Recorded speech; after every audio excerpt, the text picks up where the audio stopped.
Welcome to everyone. Much appreciated that you came out today. I am so grateful that it stopped raining because I was worried that would limit our participation, and we really want to gather together with you as a community and partner. We want to, as a school department, come out into the community, offer you the opportunity to really understand how the school department plans for a budget and the process that we go through, and then be able to ask us some questions, and we'll do our best to be able to answer them. Before we get started, I want to highlight the stars of the program, and those are our principals and our assistant superintendent. So if I could have our team of Dedham principals who've come out to advocate and to answer questions. If you could stand, principals, and just let everybody celebrate you. Sarah Stetson, our magnificent nursing team is here. Maria, we're just so grateful to everybody. And of course, Dr. Kelly, we'd be remiss to not celebrate him. Matt Hafner, who's our extraordinaire out there in the field. We share with, reluctantly share him with the town. We'd like him all to ourselves, and then we have our amazing school committee members that have been able to make time for us and to also partner with us and help you understand the process we've all been going through in the last 8 months. So Stephen Acosta, we have Mayanne Briggs, and Lori Toomey, and we have other members that are probably watching online. So here we go, we're off and running. So the first thing I want to help you understand is what this money is all about. We are going forward, and we are asking the town of Dedham to support a large financial ask. But this is why. The why behind us is 2,730 kids. And we have approximately 1,757 families that are relying on us to do the best we can to make their kids ready for the world. We have 600 Dedham Public School employees. We have 475 of those employees that are in direct contact with kids. In our schools by grade, our preschool, we have 110 students. We have 244 students in kindergarten. In grades 1 through 5, we have 1,905. In grades 6 through 8, we have 545, and in grades 9 through 12, we have 736 students. We have 58 students who have needs beyond what we are able to service here in Dedham, and so we support them in out-of-district placements. This process that the school committee and my leadership team has gone through has been lengthy and extensive. It is not an easy process, and it begins at central office with Dr. Kelly and I gathering the team, and we establish what we call a level service budget, and we'll get into more detail about that. Then we bring that level service budget to our budget school subcommittee, which partners are partners on the school committee, and they review the level service and they give us initial guidance. We take that guidance back, we look at it, we meet with our town leadership, we talk about and receive their guidance around our budget. We go back to central office, we meet again with our district leadership team, we go to our school-based leadership teams and have additional conversation with our budget subcommittee. Budget subcommittees then review again additional recommendations and guidance.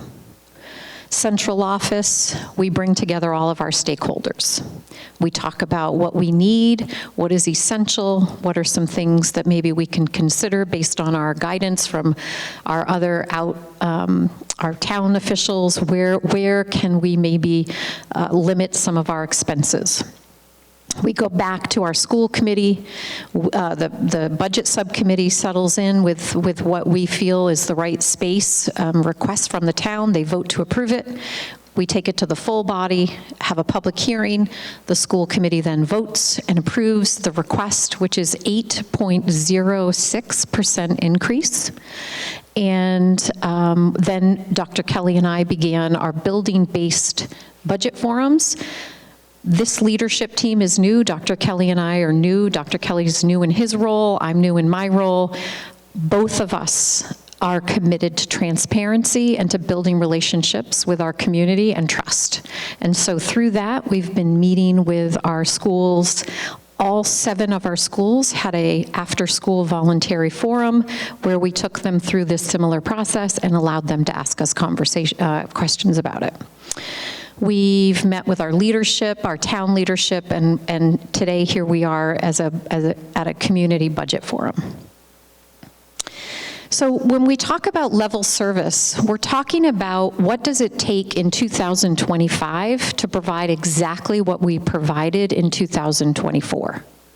So what we're doing for kids today, what we're doing for educators today, if we were to do the exact same thing in 2025, it would require the school department to come before town and ask for a 12% increase.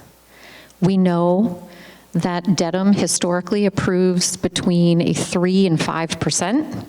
Last year was unprecedented. They were awarded over 6%. We know that's unusual and out of the ordinary. So we understood that 12% was not going to be feasible. So that's where all of our budget planning came together, all of those different conversations.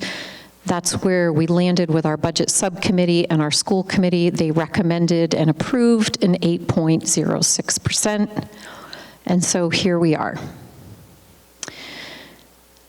Why so much more money is needed? So this is the why. We are not doing crazy things in schools. We are not providing anything outrageous. We are merely trying to meet the bare minimal needs.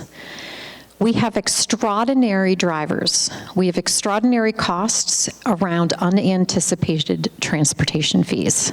And Dr. Kelly is going to get into more of that. We have extraordinary enrollment increase of approximately 6%. That's about 126 new students in Dedham. That's amazing. We couldn't be happier. That's what we want. Most districts are losing students. We're gaining. Only 62 students are international students or migrant students. All the other students are coming through families choosing Dedham as their home because of our Dedham Public Schools and the excellence that's provided here. We have the extraordinary cost of an increase in the amount of students requiring special education out of district. So I referenced we have 58 students that we provide an education for outside of Dedham Public Schools. That number's on the rise, and we'll get into more of that in just a bit. We also have 4.69% increase in out-of-district special education tuition. So think college. You send a student to college. Tuition might go up 2% a year. You're not going to pay the same amount every year unless you're locked into something special. Same with us when we send our students out of district. Last year, instead of the typical 2% increase, special education tuitions went up 14%. So on top of last year's 14%, which is built into this number here, this year's increase is 4.69%. So historically, Dedham has been planning for 2% increases year to year to year. We were absolutely shocked and flabbergasted last year as superintendents across the Commonwealth to get a 14% increase. And this year, almost, 4.69. Ordinary, some typical things that come every budget process is predictable increases in costs of goods and services, how much things cost to run a building, how much paper costs. We factor in those increases, and Dr. Kelly, again, will get into more details around that. And then we're the largest employer in Dedham. We have contractual obligations and a desire to be really fair and fabulous employers. And so we factor in our contractual obligations. So that's what we're dealing with, right? In terms of what we were planning and typically do, which is the costs of goods and services and contractual obligations to employees. And on top of those two ordinary, we're dealing with some extraordinary expenses. So here's what our enrollment increase, where I talked about those new students that are coming. We are talking about $655,000 allocated to our new students in the Dedham Public Schools. And this is Dr. Kelly's area of expertise, so I'm going to pass it over to him. And since the last time I've done this presentation, it's gone up, where we have 144, not 100 and, I can't remember what I said. 120 something, but 120 something. the numbers change, which, so it's, yeah, no worries. So, yeah, I'm just going to go into a little bit more detail on some of the extraordinary drivers that Nan has laid out for all of you, and just give a little bit more context. So, this 6% enrollment increase, so right, that is right around 145 students, K through 12. And one of the, we're here in April, and we've been planning this budget since October. And as we plan budgets this early, it's hard to project clearly. You do the best you can looking into the crystal ball for the future, right? But we lock in the budget in January when the school committee votes the budget, so we lock in that number, and things change. So one of the things that changed for us was this dramatic increase in enrollment after the budget was approved. So there's a lot of unbudgeted expense. We have to put additional supports in place for students, more teachers, more paraprofessionals, licensing for software, curriculum materials, et cetera, and so forth. So that 6% increase in enrollment, is huge, first of all, and I'll get into a little bit more of this when we talk a little bit about Chapter 70, but that is unprecedented in terms of the magnitude of the enrollment, and as I'll talk about later, the magnitude, but also the disproportionate impact to a system our size, right?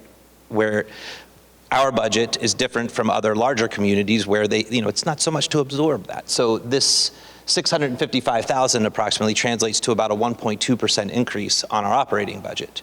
And again, this is, obviously we're gonna provide teachers and good support to all of our new students. And the data here, which is really, I think, important to understand too, is most communities in Massachusetts are experiencing actually declines in enrollment. So 50% are experiencing a decline over the last year. We are up 145-ish.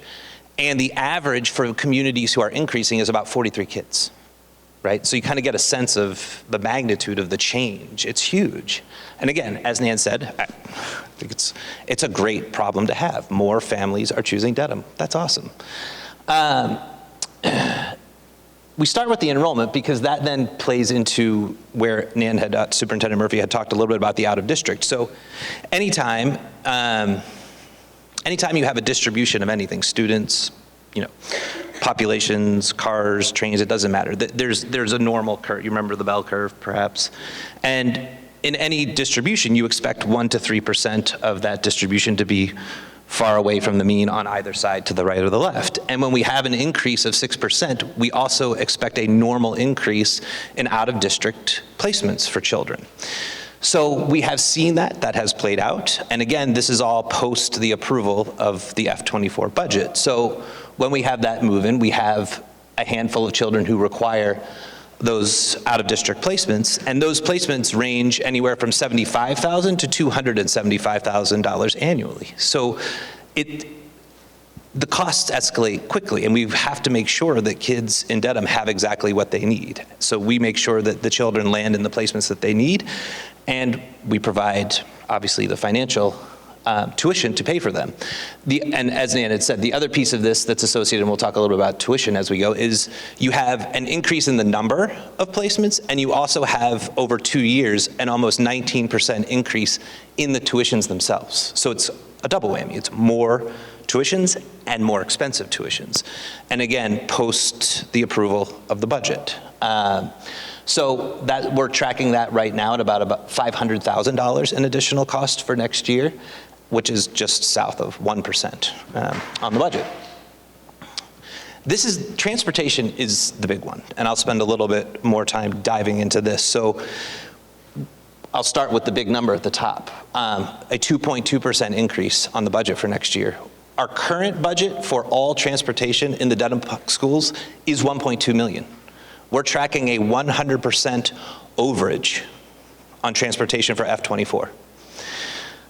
So the $1.2 million that is budgeted pays for the yellow buses that you see all over town. It pays for the vans that transport children in town, and it pays for vans that transport children to out-of-district placements all over the Commonwealth. And that historically has been totally sufficient. With the huge increase in our population, and a disproportionate increase primarily in the number of homeless students who attend our schools. That number has increased from approximately 40 last year to about 130 children this year.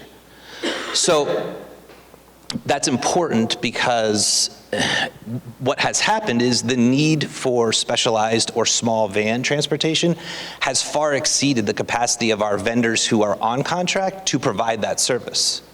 So when we call the vendor who we have on a contract, we have 3 contracts for in-district, out-of-district, and yellow bus transportation.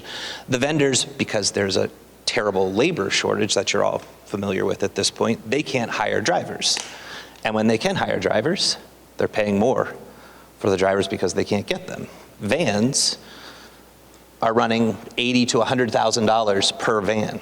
So the cost of transportation has gone through the roof because we have more children who need it, and the cost that the vendors are charging has gone up exponentially, some of that because of just the market.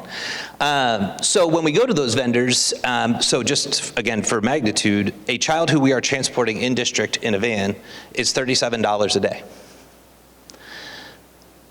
The vendors who we are having to go to because our on-contract vendors can't handle the influx are charging anywhere from $75 to $750 per day, per child.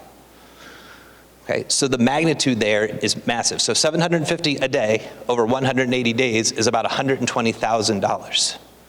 So this 1.2 million looks like, it's a huge number, there's no question. But it adds up very quickly when you're spending anywhere from $75 to $750 per day, and we have to transport. We have to get kids to school. And in some instances, this gets back to this massive increase in our homeless population. There are laws that govern how those children are educated in terms of providing stability for families who are having instability in their home.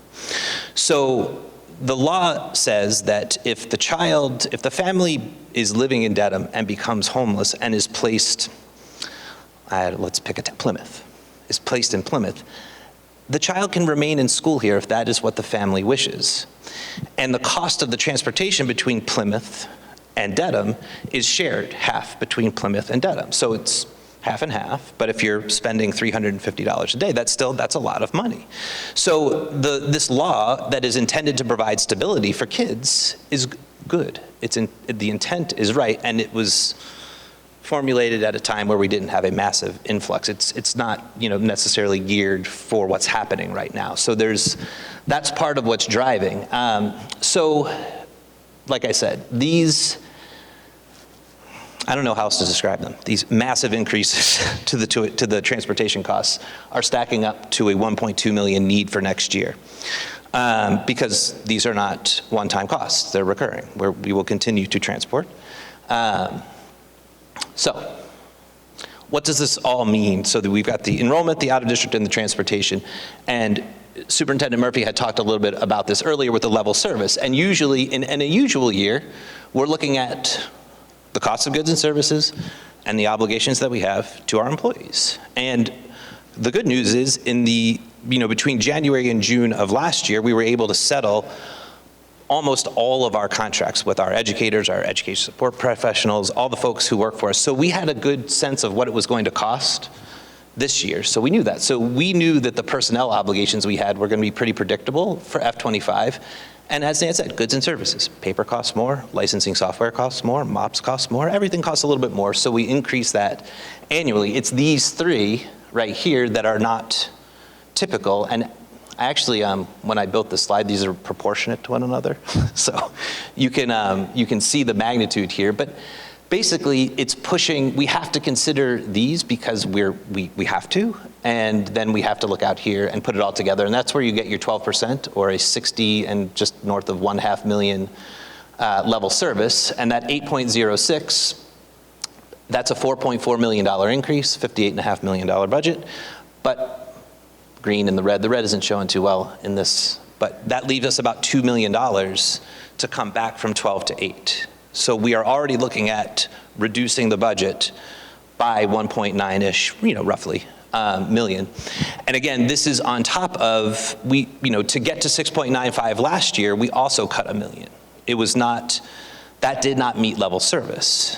So as Nan said, we understand that these costs are more than the town can bear at the moment. But we also are, so I think it's just important to point out that these numbers come with cuts built in, right?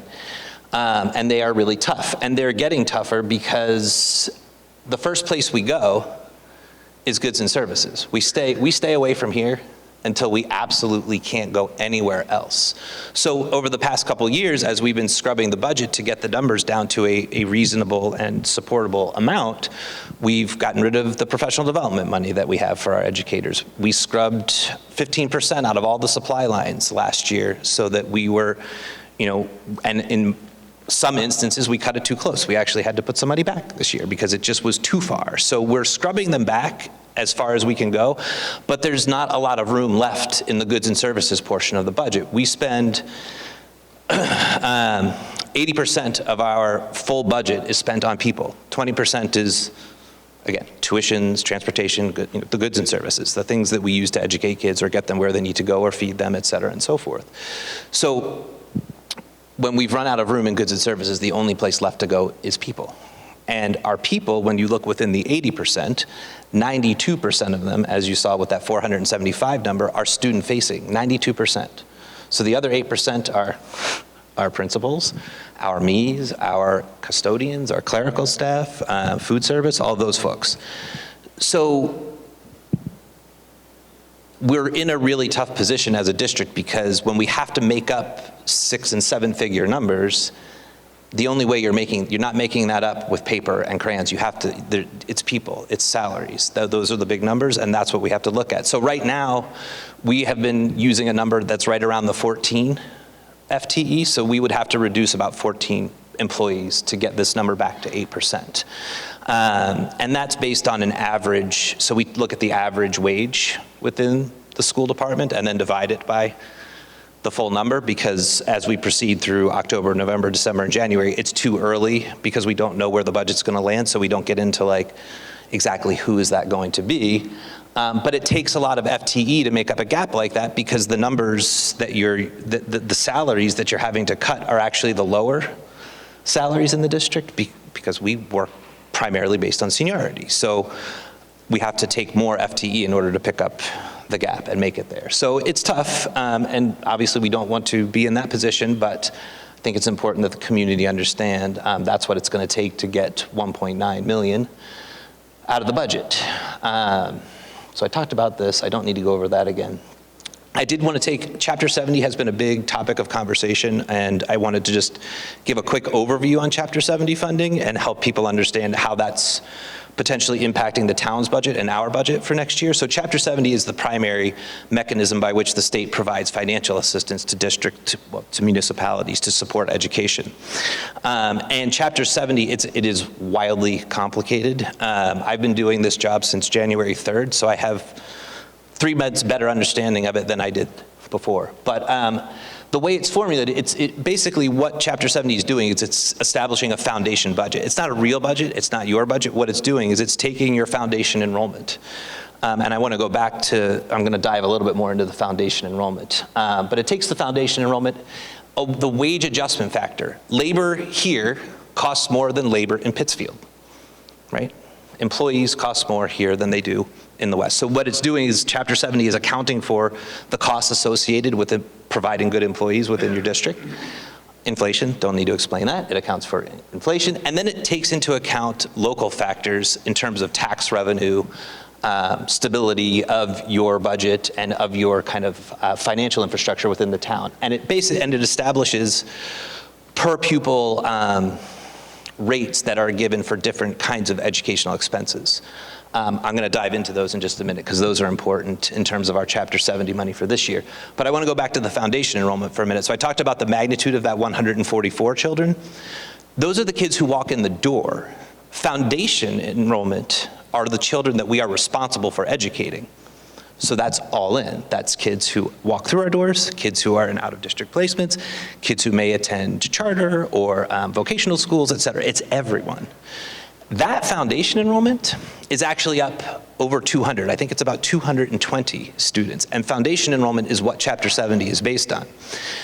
So again, for scale and magnitude, when you order the list of communities and their foundation enrollment changes between last year and this year, there are 3 communities whose foundation enrollment increased beyond ours: Lawrence, Lynn, and Cambridge.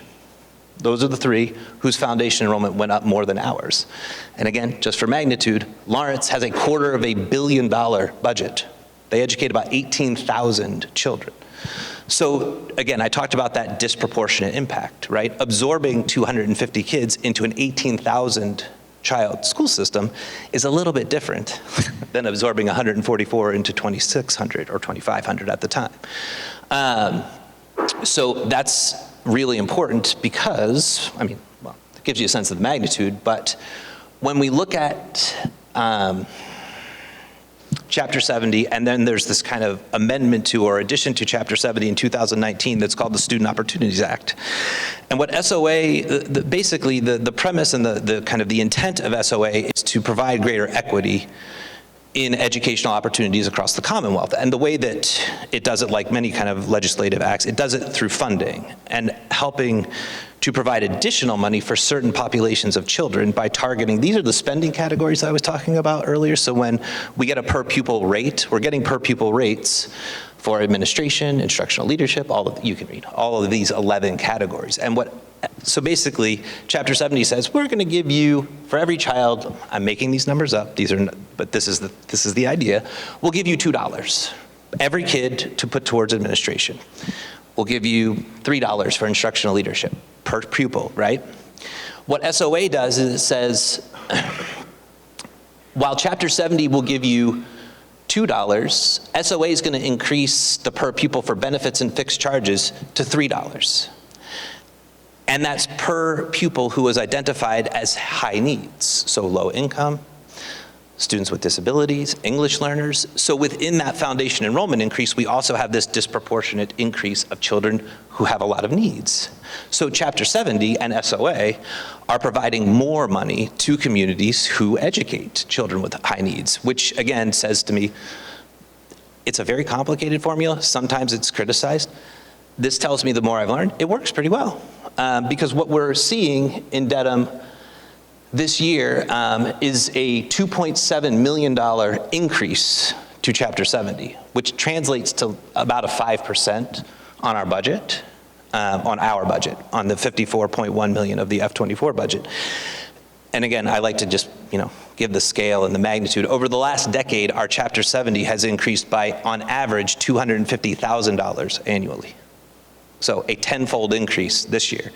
Last year, Chapter 70 was just south of 7 million to the town. And this year will be just around 9.7, just north of 9.7 million. And again, these are monies that the town receives through their budget, and then the town decides how they are appropriated to support education. So, all right, I'm going to stop. That was a lot of slides, but I just wanted to provide that level of detail. And I think at this point, Superintendent Murphy, would you like to take questions? Okay. So the vice chair of our school committee has a microphone. If you want to just raise your hand, Mayanne Briggs will come by. And I want to preface prior to the first question is Dr. Kelly and I don't have all the answers. We're going to do the best we can to answer for you, but we may have to go back, and we're still learning. Like Dr. Kelly has said, he's been in the role since January and already evolving in his understanding of Chapter 70. So we may have to get back to you, but we will do that. A couple of questions. First, the $104 a day for the emergency housing that was provided to the town by the state, has that been eaten up by the transportation budget?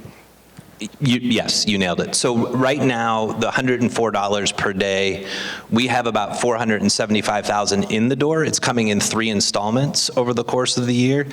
And they're doing it that way because the enrollment's changing. So it's per student, per day in membership. So if the child leaves, obviously the funds travel with them. But what we didn't tackle or talk explicitly about is right now in F24, we're tracking about a $2.6 million deficit. So when you take just the transportation costs because of the emergency housing that's occurring in transportation costs, the out-of-district tuition, and the general enrollment increase, the costs associated with that. So to answer your question very directly, yes, those funds are coming in, but unfortunately we're having to apply them to just backfill the deficit that has been created. Okay. And the budget that you're proposing right now, are you counting on $104 a day per student coming in, or is this budget going to say that we're not going to be getting an additional funding from the state? Because it was a separate line budget that they passed. They're not going, I think you understand my question. Absolutely, and it's a great question. So this budget assumes no additional aid. We can't plan for money that is not certain. Right. We have received no guarantee from the state that these funds will continue, and until we do, we have to presume that they're not coming. Okay. Thank you very much. Yeah, my pleasure. Thank you.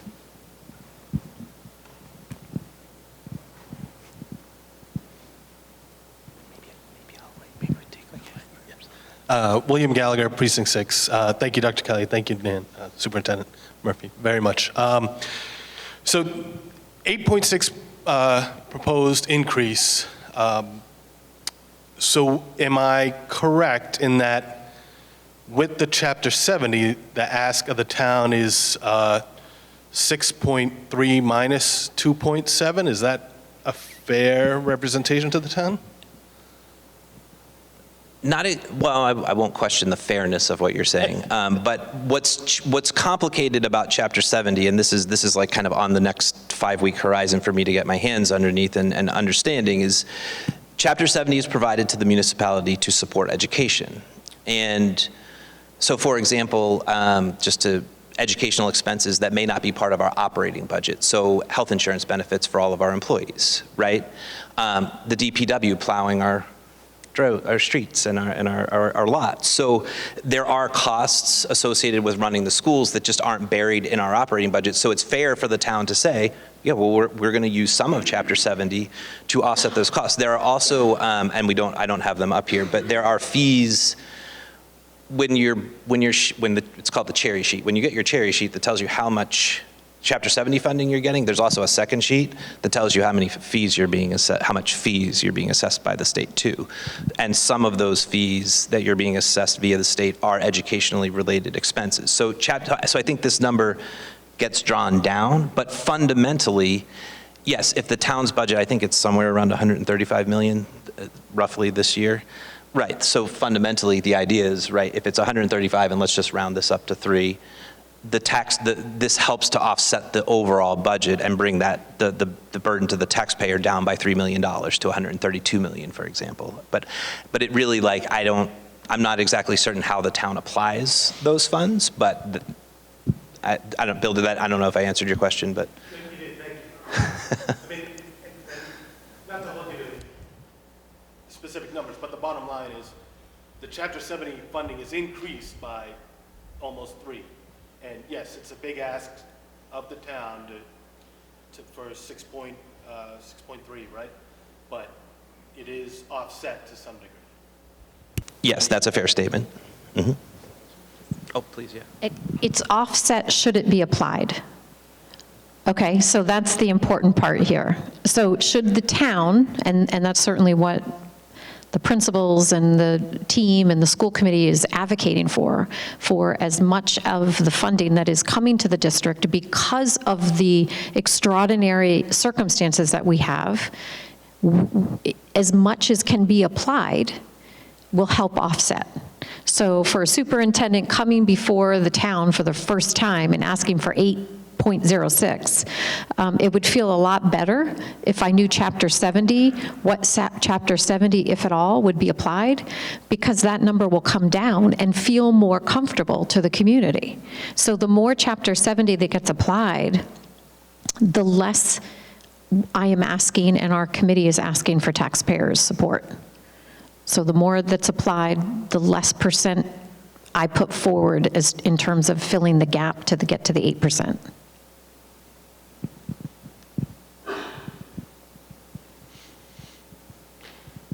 Bob Laporto, Precinct 5. So we've heard why the budget's high, and I believe at the Finance Warrant Committee, they had mentioned that over the last 3 years, the budget's gone up around 22+%. So my question is, and Nan, you said the typical in the history is 3 to 5. So what are your solutions when you come to us next year that you're going to come to us with a 3% budget increase? What are those solutions? Great question, Bob. So obviously one of the things we need to get under control is transportation. Like that is a huge, what's the word I'm looking for? Liability. So one of the things we are working on right now, the town has a wonderful director of procurement, and we are working with her to get a bid out and get these costs under control via contract. I'm not certain exactly how that's going to play out. If the market is saying it's a $250 a day market, then the bids, may come back at that rate. But we've got to try, right? So one of the efforts is to get this out to bid and get these under contract. We're working. We have a bi-county collaborative. It's a collaborative, so it's a consortium that we pay into to help negotiate costs. They do a lot of things for us, but one of the things they do is negotiate transportation costs, and that contract is up this year, so we will also be trying to get as many kids into that contract as we can as well to help bring that cost down. And then certainly, looking at all the creative ways that we can find to save and kind of control costs moving forward in terms of just negotiating better prices for services that we are paying for throughout the district. Mr. Hafner and I are looking at efficiencies in utilities. I mean, even just trying to turn the temperatures down a little bit lower when the buildings are not occupied. Anything we can do, I think, not to put a total plug in, but like getting these solar systems installed. So there are things that we are doing. We're looking everywhere. We're looking into electrification of the bus fleet. Like, how can we bring those costs down? So it's, we're looking. And again, if you were to pull out that $3.5 million, that we'd be looking for, if you were to pull out the extraordinary costs, what we'd be coming forward with is something more to the tune of 4 to 5%. It's, last year, the 695 was, we had electricity, we had utility rates increasing by 100% last year. We also had out-of-district tuitions. It was the 14% out of OSD, the Operational Services Division. That's the group in Massachusetts who controls those. So anywho, I don't know, Bob, if that is helpful or if that answers your question at all, but certainly trying, but also recognizing that the usual increases to goods and services and our personnel is actually where it should be, and it is in line with the traditional average budget increases. It's these things that we can't project. We couldn't project them, and we don't control them. So it's Absolutely, please. Yeah. I just want to add, I appreciate that question. I just want to add and highlight some of the excellence in the first two rows here. So part of the planning is not about part of the planning is what are we going to have to do without? Where our fabulous team comes in is how can we do without on the operational budget but still get what we need? So we have been awarded, Dedham Public Schools has been awarded close to $1.5 million in grant funding. Dr. Stetson has received a program, essentially, to service our social and emotional health and wellness programming here for students in need, all grant funded through her writing a grant. Dr. Heather Smith in the Office of Teaching and Learning wrote a grant through the Department of Education. So we are one of the premier districts in the Commonwealth rolling out high-quality curriculum materials, and she wrote a grant for that, for half of that. That is not something that we would ever be able to be doing next year if it weren't for those grants. So kudos, Maria writes grants. We have supplemental nurse support here because of the people who are writing grants for what kids need. And so we are working hard to fill in the gaps that way as well.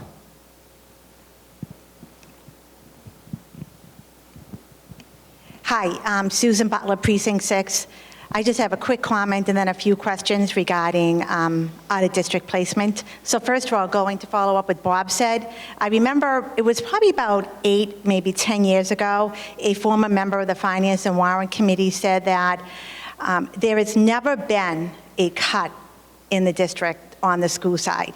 The school side may have not have received an increase as large as it did the year before, but nonetheless, there's always been an increase to the school budget. So that's just one comment I'd like to make. So my questions are regarding out-of-district placements.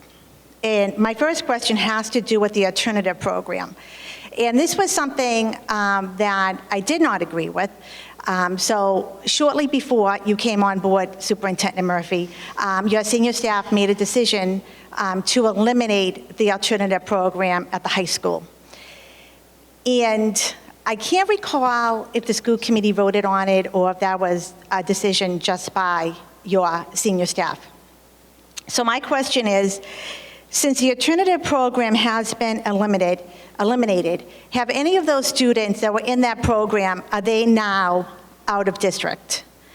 And are there any out-of-district students that we have that we could actually bring back to the high school alternative program if that alternative program still existed today? I'm going to hand that off to Dr. Stetson, Assistant Superintendent for Student Services, who is our expert. I continue to be a little stymied by the myth that we closed the alternative program at the high school. In fact, we expanded it greatly. We doubled it, actually, by adding a teacher. We also sent our clinicians to intensive training through the Baker Center so that they could finally offer specially designed instruction to those students. And now we're building out multiple courses that go all the way up the system. Since we have started making that program more inclusionary and giving the students more opportunities, suspensions have gone down by 73% in that population, attendance has gone up by 52%, and out-of-district placements from that population have gone down. Okay, So well, that's we're really great. excited about that. That's so. great, because that's the first I'm hearing about that, and since it's been brought up that it would have been eliminated at that school committee meeting.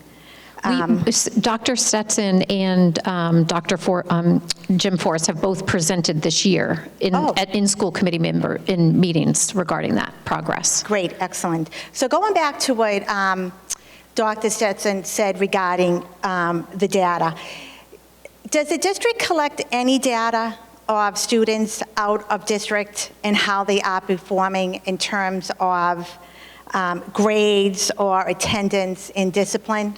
Constantly. We have an out of district coordinator that tracks that data for us. Great. Great. So is there discussions going on now and plans for, I know Dr. Stetzer mentioned to expand the alternative program. Is there anything else going on developing that the students that we have out of district, if appropriate, that they can return to the Dedham Public School and vice versa, right, to keep the students in the Dedham Public School if applicable? So I think you're asking the question that all of the leaders would be 100% behind, and that is that we want our kids here. We truly, truly believe that our students won't do any better anywhere else, that we have everything that they can possibly need. And as far as the specialized instruction, we have to really make sure those programs are aligned and meet mandates, and so we're consistently and constantly looking at those programs with the hope that we're bringing and retaining, not even sending, that we're able to retain and keep our students and not even consider out-of-district placements. So that's a constant part of the conversation. Great. I think that's really important for everyone to hear that. Thank you. Thanks.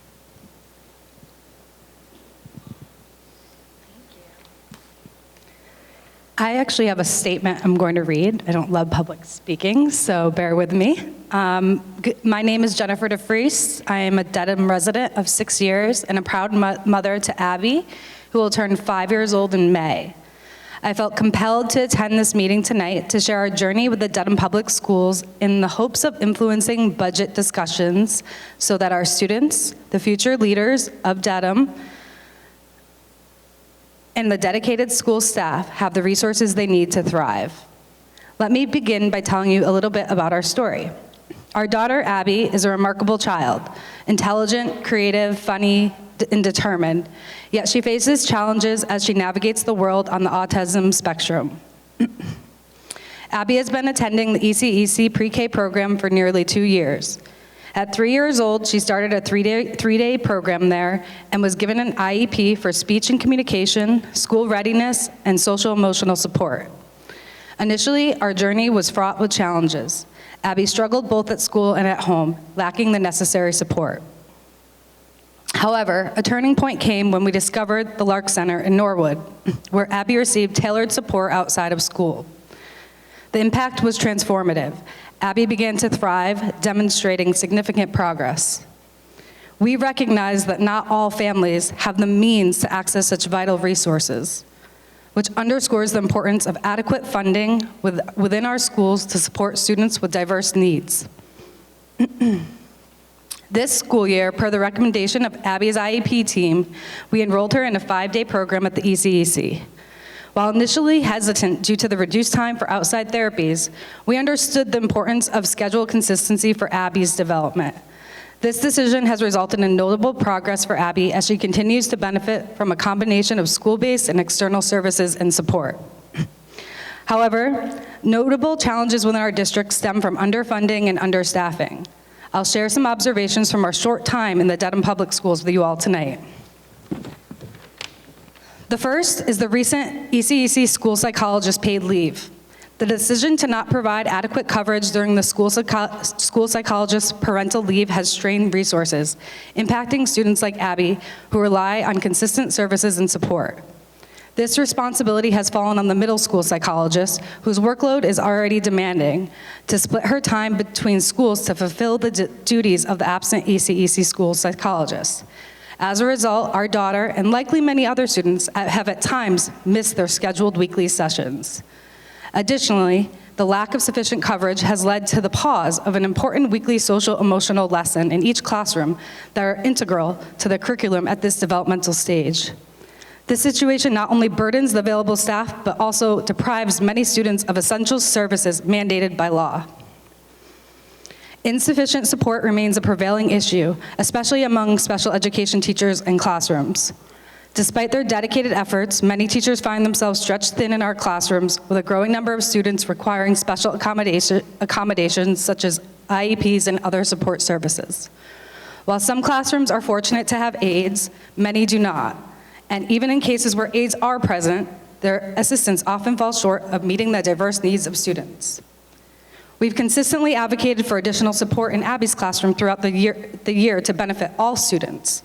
The spectrum of support required is broad. While one student may struggle with behavioral issues demanding regular supervision, another may sit silently battling anxiety, equally deserving of attention. Feedback from Abby's doctors, teachers, and therapists strongly suggests that she learns better in a smaller setting, an observation likely shared by many children with similar profiles. However, with 18 children in her classroom, smaller learning groups are rarely feasible. Moreover, the absence of teachers or aides due to illness amplifies this challenge, as substitutes and additional support are not consistently provided. The shortage of resources undermines both the teacher's ability to manage the classroom effectively and the student's learning experience. As a proud parent of a special needs student, advocating for Abby has been a daunting task. I am acutely aware of the challenges faced by families who may lack the resources or confidence to voice their concerns. We must ensure that every student, regardless of their needs or background, receives the support they require to succeed.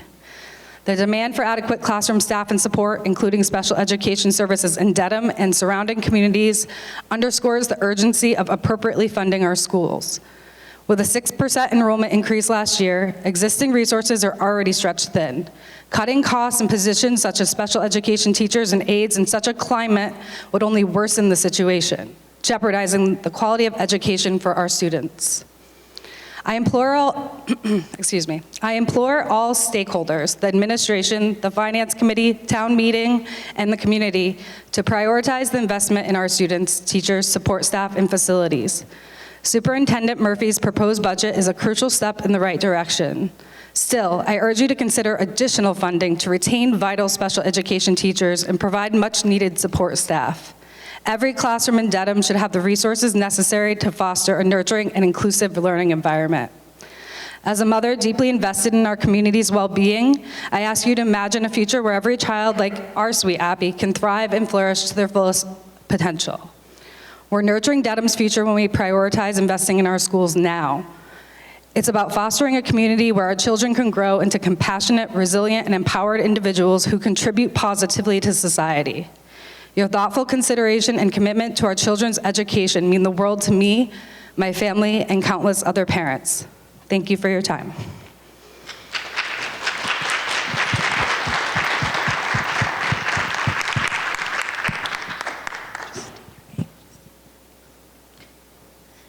Hi, Andrea Crowell, Precinct 2.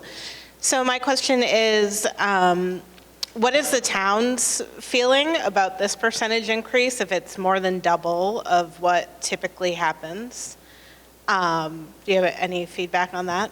That would be my first question. So what I can tell you is Dr. Kelly and I have been meeting regularly with our town officials, and they have been nothing but supportive and understanding. They value education, they value the work that we're doing. However, they have two sides to be looking at. They have the school side and then the town side. So I do know that the town manager's recommendation for an increase for schools is at 7%. So I'm here talking to you about our requests behind 8.06. The town manager is recommending for schools to start thinking about a proposed 7%. So follow up to that, it doesn't seem to me then that the town is that interested if you're telling me that 12% is going to get us at our current level of service. And to me, as a parent in the school system, you're right, we're bare bones. We don't do extraordinary things. This is extraordinary times, as you pointed out, with the increased costs. There's 144 more students, 14 less staff. I don't see how that adds up to even being a decent standard of service for the students.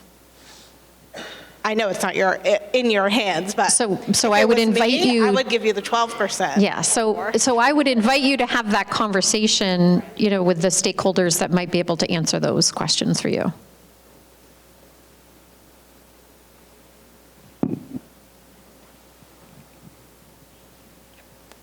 Hi, I'm Kate Prevert, Precinct 4.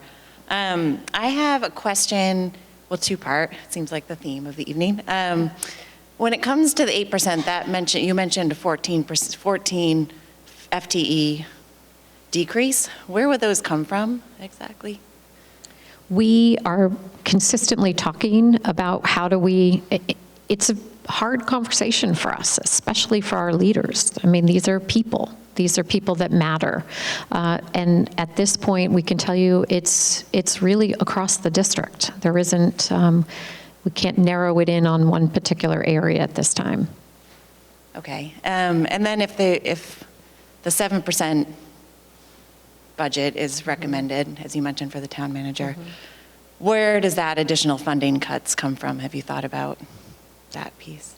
It would be more, most likely more of our staff. Thank you. Because as Dr. Kelly has already said, over the last couple of years, the team has gotten further and further closer to their budget by shaving off things that are not student-facing.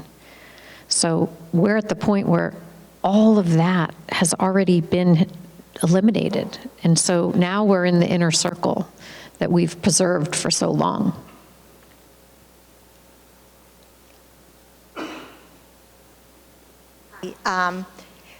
Can you give us some update about your conversations with the State House, in particular Representative McMurtry and Senator Rush? I know you presented at the emergency meeting a few months ago. However, the budget wasn't set then, and the budget, how it is today, wasn't presented at the emergency meeting when both McMurtry and Rush were there. So if you can give us an update of what's happening in terms of reimbursements from the state and any assistance that you're getting from our delegation. Great question. Another highlight as a new superintendent is the collaboration with our legislators. Dr. Kelly and I have met with them 3 times now, 2 or 3 times. We have outlined in a number of our conversations certain bills that are coming before them. I've talked to them about some transportation proposals that are coming to the House to help us with this issue.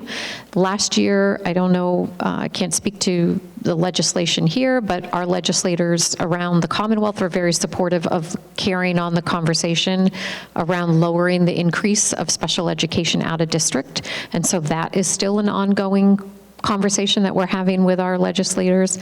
We did just have a legislator breakfast where all of the tri-county superintendents went to breakfast and hosted a conversation about what matters to us right now. And so they were able to hear about all of this, about our transportation issues. This is not unique to Dedham. This is an everybody problem. So all of our legislators were being tasked with going back and advocating for regulations. They're going back and advocating for somebody asked about our $104 a day. That was a big topic for me with our legislators, that in all of our meetings. We have to have that funding. We rely on that funding. So I'm asking them to advocate for that on our behalf. So, and they're receptive, they're listening, they follow up. Their aides have been great. I've often forwarded them in emails that I've gotten from other superintendents so that they're constantly aware. So when they're in the State House and hearing these conversations, they're able to advocate in a way that we need them to.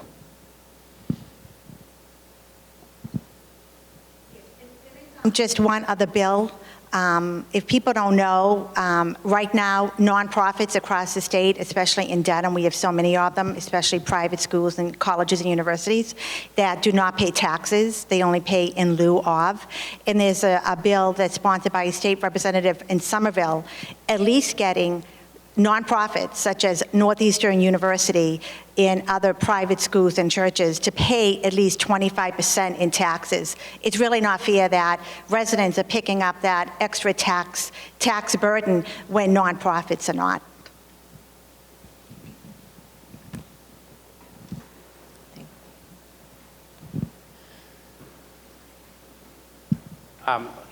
I've never had a chance to bring it up at a school committee meeting, but I have brought it up at Board of Selectmen about trying to eliminate some of the emergency housing students that are being educated in our town by sending out a joint letter between them and the school committee about towns that do not have emergency housing students in their system, and I'd like to see what your thoughts would that be, Superintendent. I guess you have to be a little bit more clear. I'm not exactly sure what you're asking. Send a letter out asking them to take some of the burden off of the town and start educating some of the students that are in emergency housing.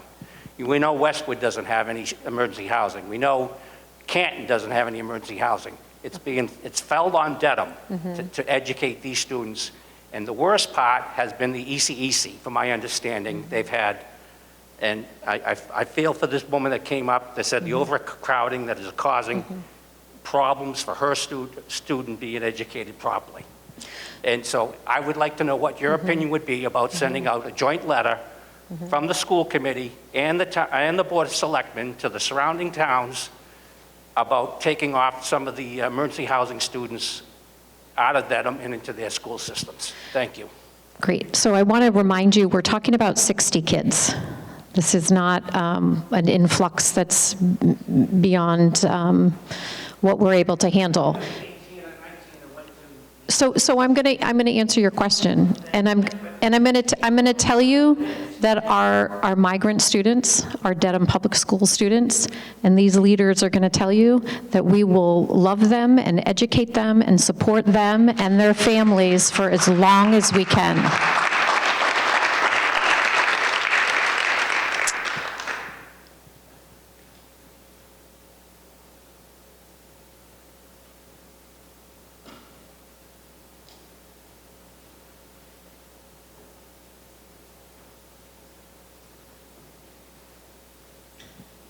Hi, Micah Flynn, Precinct 6. So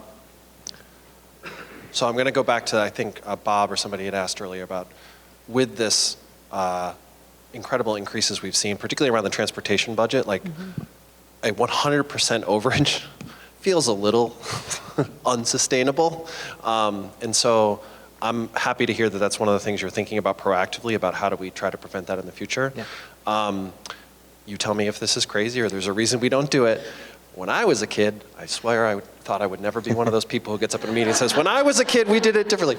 So when I was a kid, I got on a bus that was owned by my district, driven by a person, very nice person, who was paid by our district. And so as I understand it, we contract those services. I understand contracting while offering us a lot of protections around, like, oh my goodness, we need another driver. Like, theoretically, we just go to the contract we have in place. But in situations like this, I'm wondering, is that, first of all, is that even a plausible thing that the district could do in terms of insourcing some of these things? That the answer to that might just be no.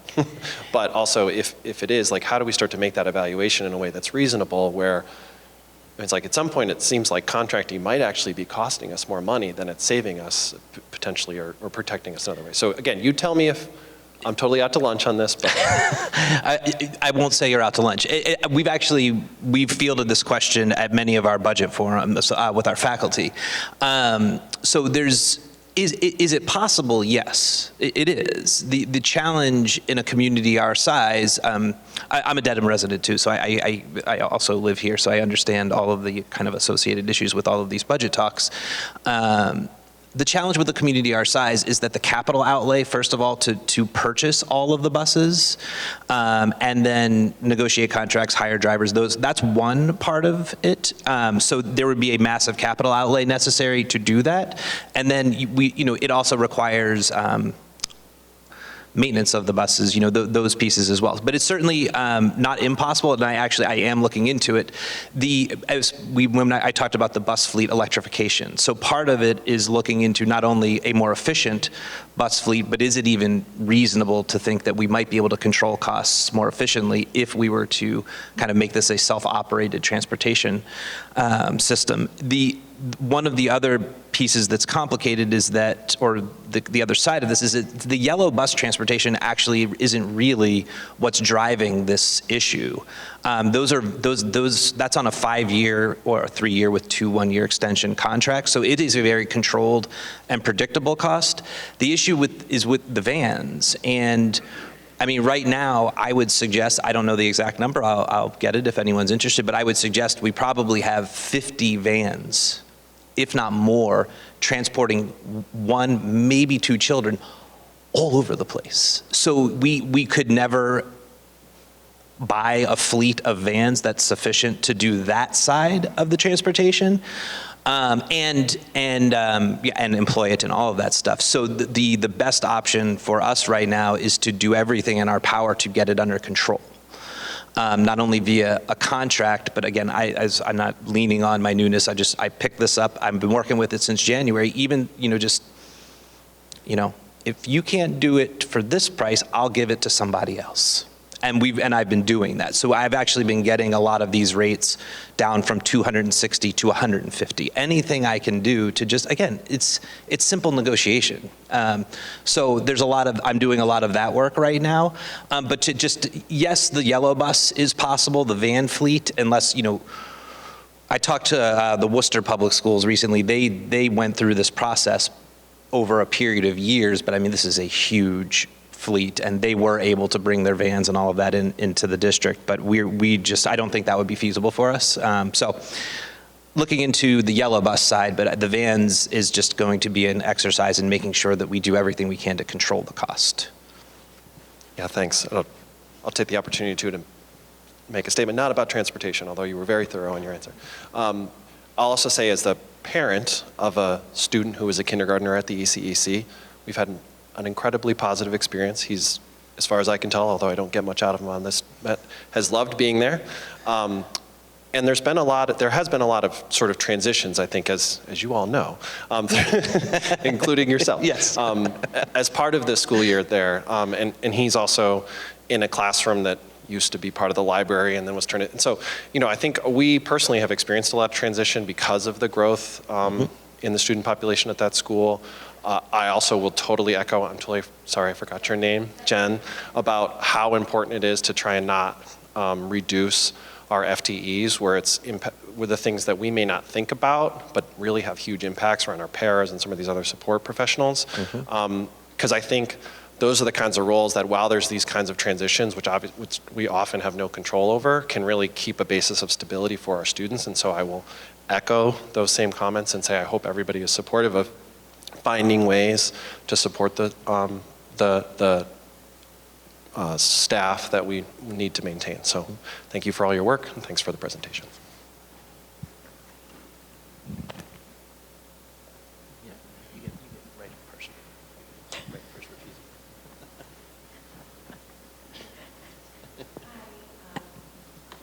Am I on?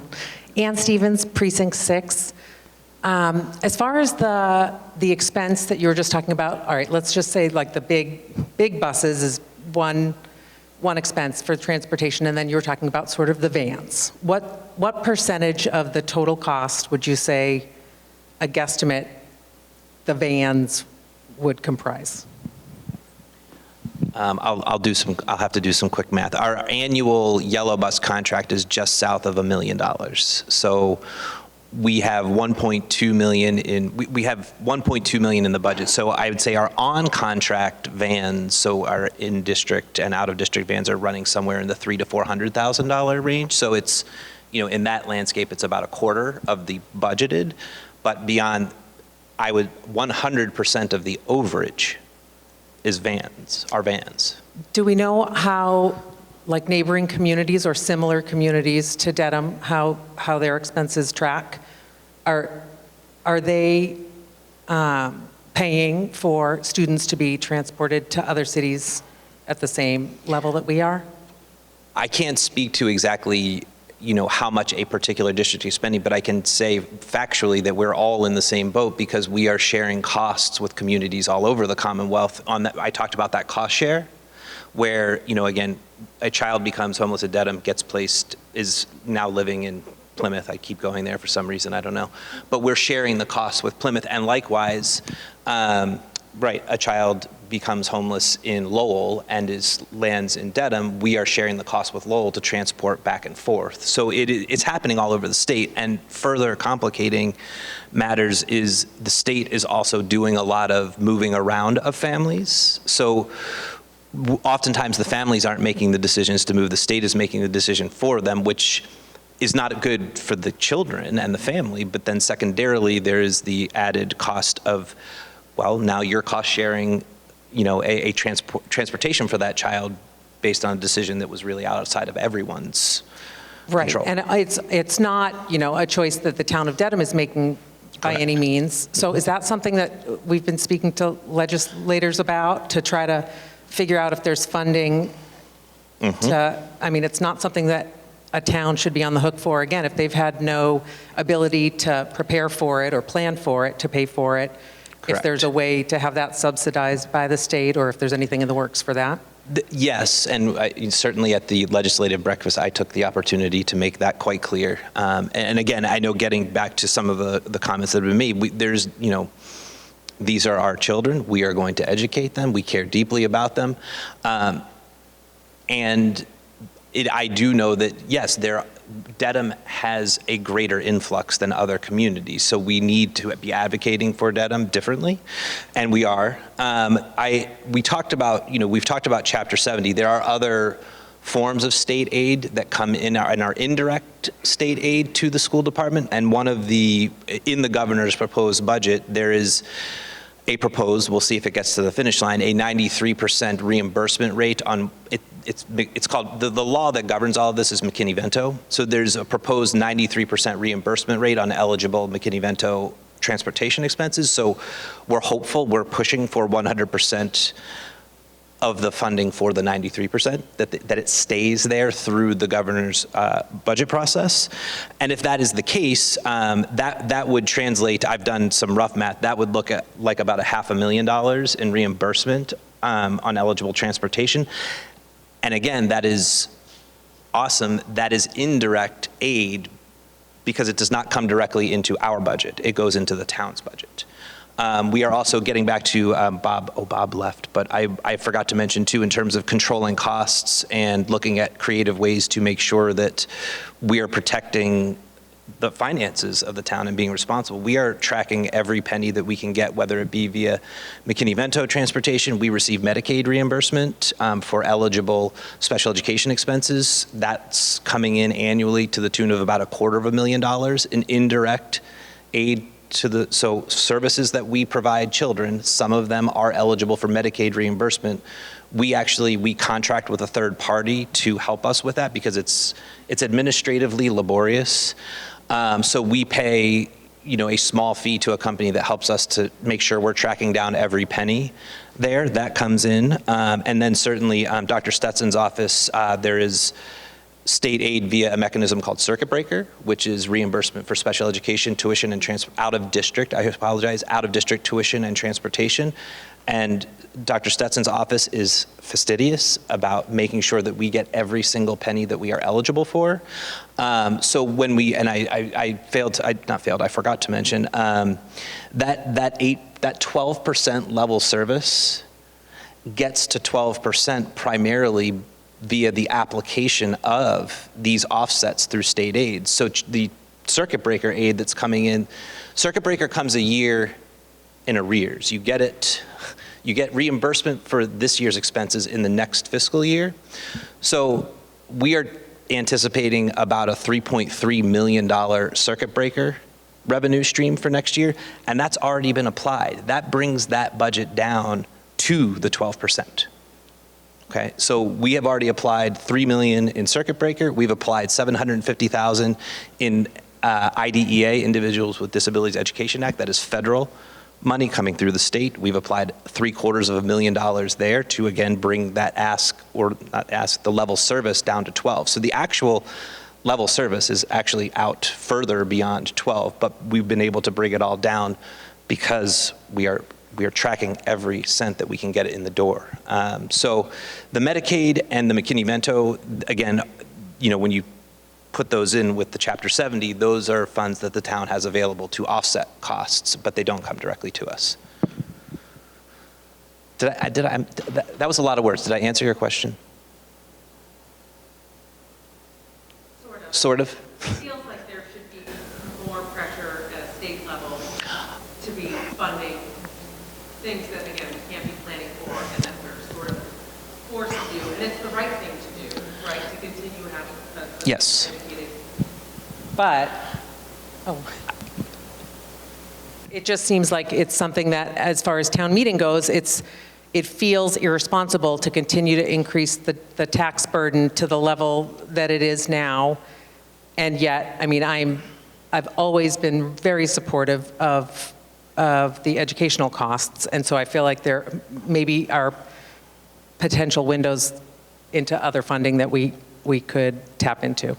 Thank you for bringing me back to where I meant to get back around to. So Superintendent Murphy had mentioned our interaction with our local legislators, but Superintendent Murphy and I are part of the Massachusetts Association of School Superintendents, which is an army of people who are in our positions, and we collectively coordinate on legislative action and support for these kinds of initiatives. So, those priorities are making sure that Chapter 70 is funded appropriately, making sure that Circuit Breaker is funded as it should be to ensure that we are getting that kind of support, making sure that the $104 a day per child is coming next year. So there is a ton of advocacy, and I would say pressure, brought from I would say hundreds of assistant superintendents and superintendents across the state via mechanisms like the Tri-County Superintendent's legislative breakfasts that we hold.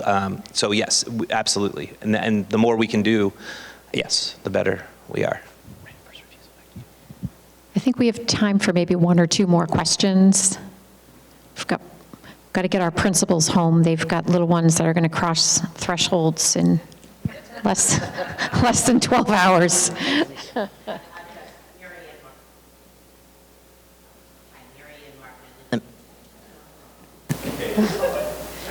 I did go to the Dedham Public School, sorry. I have a really stupid question. It has to do with that example you were talking about, people becoming homeless and ending up relocating. And then I also know the governor has a X number of days you can stay in an emergency shelter. Theoretically, this is probably going to impact the entire state, not just Dedham, but if someone was here and their children started in our community and they were displaced to a different community based on, availability of where to live, could those people technically come back to Dedham and have additional people who took their spot in the first shelter?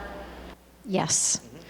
Really? Yeah, and what is interesting about that is the way McKinney-Vento is outlined is that student that started in Dedham and maybe got secured housing somewhere in, another district, they stay and chose to stay in Dedham. They stay in Dedham through their educational block of the building they're in. So if they're in a K to 2 and they're in kindergarten, they can stay until 2nd grade, and then they must re-enroll in the district that they live in.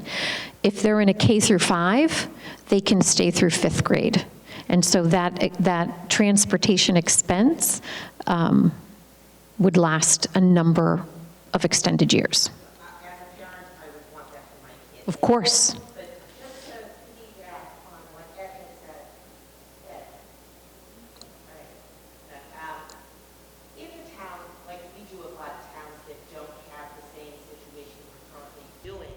And maybe they could help. Not necessarily that we have to send our kids there, but I think if we're burdened in terms of space and they had space, that may be just equitable. You start in kindergarten there and stay through whatever, just so that every kid is getting the services and the attention they need. If our district can't handle it, I don't think it means we don't love those children. I think it means that we want them to succeed the best way possible, and if not here, let's find them a better place that will address that. I think those are not mutually exclusive ideas. I don't want to see any kid not get a good education, and I don't want to see anyone have to leave one school and go to another one. I get that. So I just want to make sure that we're clear that we are not having any issues handling anything, that we are doing a great job, and our principals and classroom educators are phenomenal and doing a great job. If you believe that there should be additional support outside of our county, outside of the Commonwealth, that advocacy isn't at the district level. That advocacy is at the State House. I did need to apply for work getting good service. Yeah, That we've heard that there is a situation with Yep. ECE has additional rooms that have been reconfigured for classrooms. I just want to make sure that every child, including your child, my child went through the same thing. So I walked in your shoes long before you were doing this dance, and I didn't have the same luxuries. I get it. Every kid has special something, right? We all do. I just want to make sure that we're not, going down a rabbit hole of the spirit of loving in community, that perhaps maybe we could get some assistance from one of our neighbors, especially if that opportunity for people to come back and be replaced. So again, that wouldn't be something that could be done at the district level. That would have to be, you could talk to the Board of Selectmen, you could talk to your legislators, you could talk to, I'm not sure, but that advocacy wouldn't be a pathway to that answer for you. Correct, I mean, yep. I would just add that it's loosely related, but I think it's important to point out, to your point, Marianne, that there's Massachusetts for I don't know how many years has had what's called school choice in place. And that is an annual decision by local school districts to decide whether or not they will participate in the school choice program. And what that means is if Dedham participates in school choice, that means that students from other districts could choose to come here. Likewise, if Westwood chose to open its doors to school choice, children from Dedham could go to Westwood if the family chose to go to Westwood. The school committee, and we have recommended to the school committee for at least 8 years in all of my time, that we not open to school choice because our enrollments, because of the space issues and facilities issues that we have. So I would have to look into, and I'd be happy to figure out, I don't know where we are in terms of, our neighboring communities and who does and does not opt into school choice, but that is one mechanism that the state has in place that does allow for that kind of fluidity between local communities.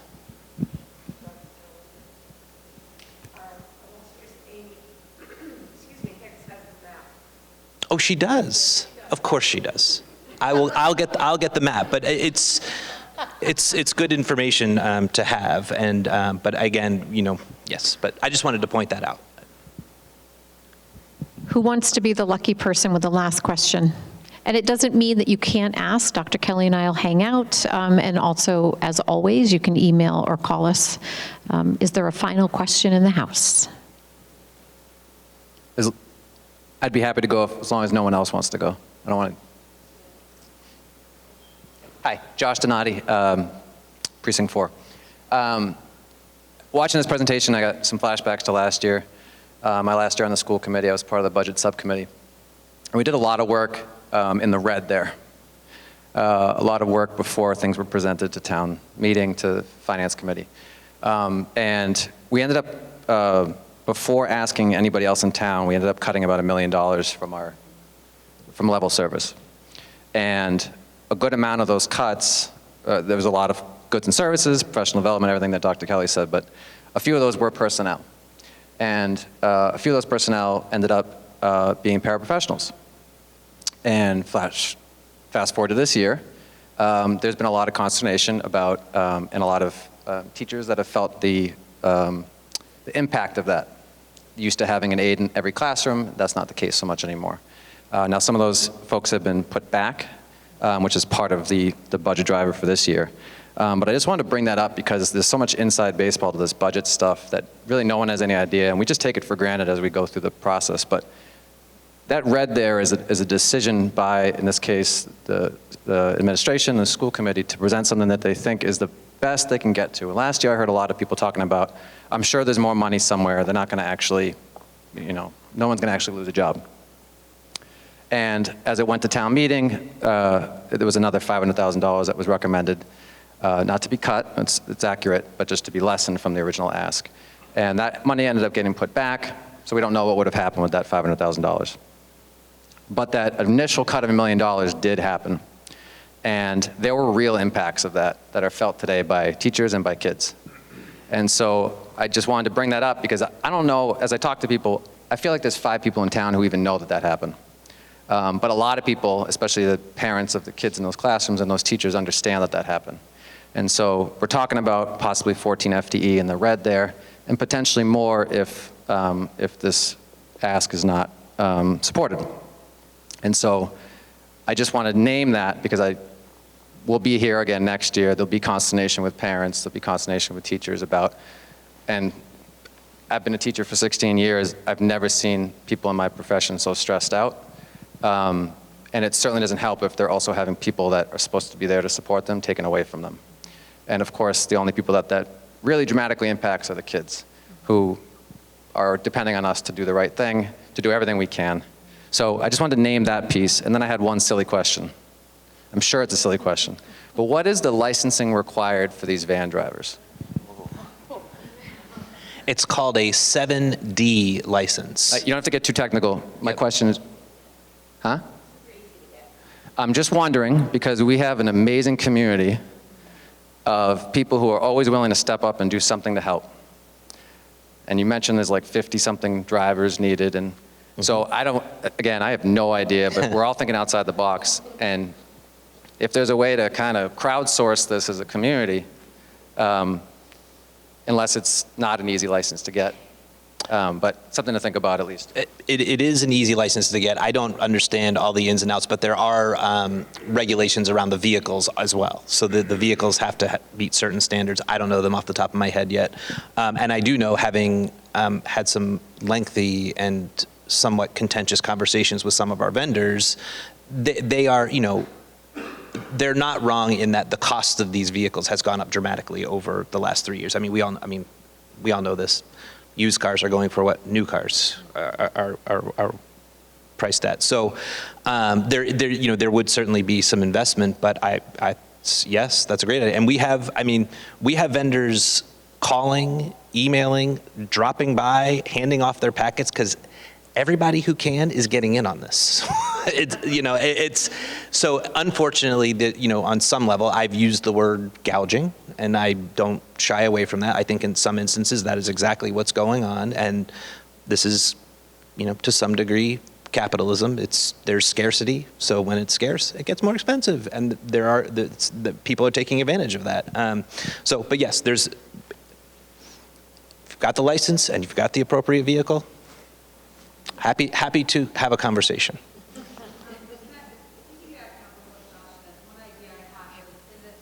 Is there the possibility, or have you looked into maybe doing like ride shares between two students in surrounding communities? Are a lot of these students going to the same specialty schools? Like, could a Westwood student and a Dedham student travel together and home in the afternoon, just to kind of split the costs with surrounding communities? Or is that like not allowed? It's allowed, and yes, it's allowed, and that does happen. So the vendor obviously wants to transport as many children as they can. And what I have learned in my short conversations and negotiations and butting heads with these folks is what the market is dictating right now is not a per van cost, it's a per child. And they are unwilling to budge on that. And when you go to 5 vendors, they're all coming back and saying the same thing. And they're also, I'll stop there. I won't soapbox on that anymore.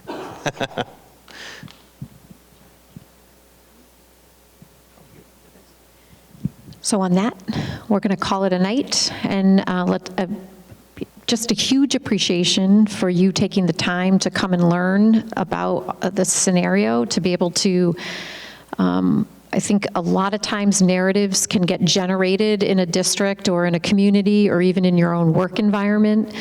And we have the facts for you, and we're available to, whenever there's a question, to provide you the facts. So thank you for coming and listening to our story and to understand the facts that we're faced with, and to show your interest and support in the Dedham Public Schools. And so on the behalf of the school committee, our principals, Dr. Kelly and I want to thank you for taking the time to make us a priority tonight. Thank you.